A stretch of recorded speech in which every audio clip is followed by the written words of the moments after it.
Hey there, Methodist Dave here at historic Batsto Village. And what I'm looking at is a giant pile of rocks. But these aren't just any ordinary rocks. This is what's called bog iron. Now, South Jersey is very rich in iron in the water table. So if you drink any of the water or get any of the water out of the ground here, one thing you know is it stains everything red from the iron in the water. And the sand in the bogs and the marsh along the river, anywhere along the water flows, would become saturated with the iron, and the sand and dirt would, super saturated with the iron, would dry out and harden. And they would go around in the rivers and coves and places like that and take a long pole and they would poke it into the ground.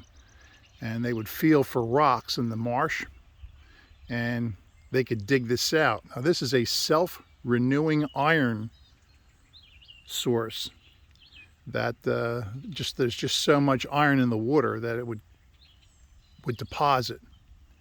And they would dig this rock up, and they would load it into the iron ore boats, and they would bring it up to the foundry here, not just at Batsto. There were a lot of other foundries in South Jersey because this was plentiful at one point in time.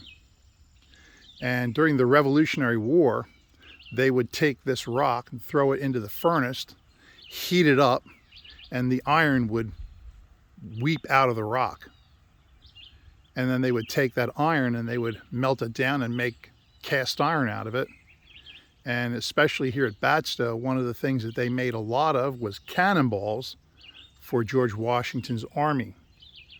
And this was such a productive area here that the British actually tried to invade South Jersey to put an end to this ironworks that was right here in Batsto Village. Unfortunately, at the Battle of Chestnut Neck, the Continentals lost, but the delaying action made it obvious to the British that they would not be successful. So if you were to go out somewhere in South Jersey and dig up any place in ground, and you would come across one of these ugly looking reddish brown rocks, chances are you have found yourself a piece of bog iron. Eventually, the iron ore that was discovered in Pennsylvania was found to be much more productive and much more practical to extract than the bog iron. And the bog iron industry in South Jersey faded away within 50 years. The early 1800s, they were producing much better quality iron in Pennsylvania than they could here in South Jersey.